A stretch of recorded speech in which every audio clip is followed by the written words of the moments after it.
Hey, it's Tim from Bucksnort Archery, and I'm out doing some tuning on my personal hunting bow. And this year I'm going to be hunting with the little PSC Ferocity. This has proven to be a neat little bow. It's a very short axle bow, and it's PSC's attempt to do a binary cam system. And I think they hit it out of the park. It's really tunable.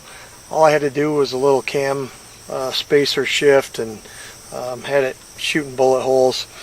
But anyway, that leads me to what I want to talk about today, because I've had a lot of people asking me, what do you do for tuning?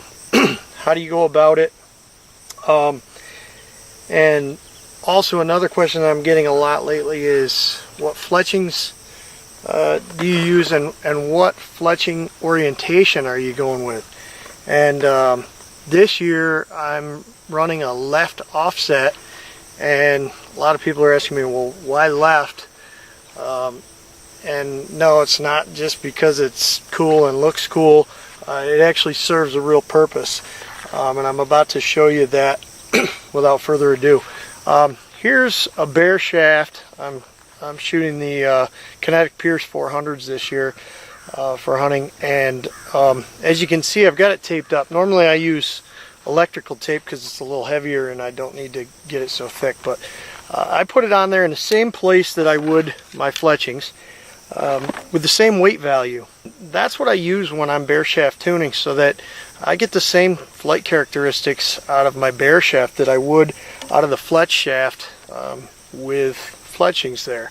So what I've done here is I put that line on there, and I'm going to shoot my bow really close at a close target, and I'm talking like 3 yards, and I want to see which way my arrow starts to rotate out of the bow, because that will tell me which way my arrow wants to go out of the bow.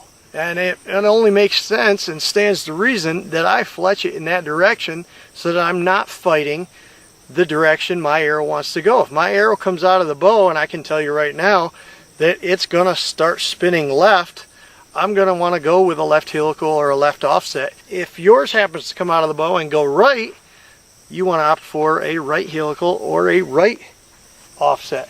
But I'm going to show you what I mean. As that goes on the bow, that line is oriented to the left, and I'm going to just take a real close shot, and we'll see which way that spins, and you'll know then which way to orient your arrow.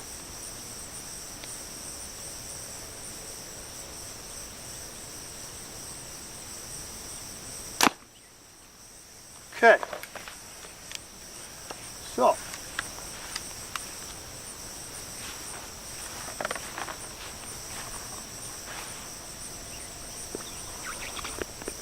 that came out of the bow and got about a quarter turn to the left.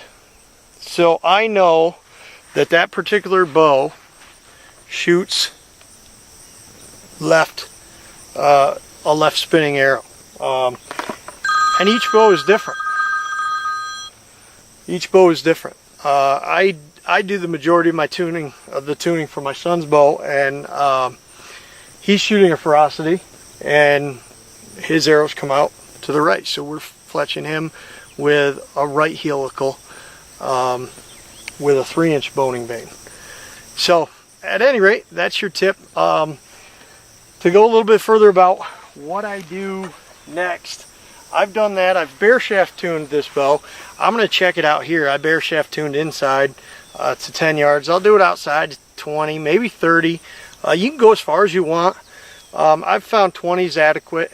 And then what I'll do is I'll swap out the field tips for my Grim Reaper practice heads, and I'll start shooting and getting my practice heads to hit at the same point of impact as my field tips. Once I've got that set, then I'll start making my marks, and I do my marks over the course of a couple days. You know, depending on how much you shoot, depends on, you know, how consistent you are from day to day.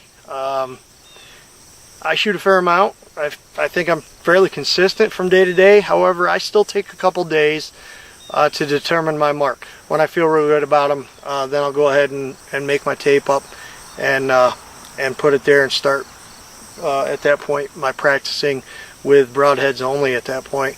And that's what I'll use right straight up until hunting season and through hunting season. I won't shoot a field tip after I've done that. So, all right, get out there and practice, and shoot me a message if you have any questions or have any other requests for tuning tips. Thanks.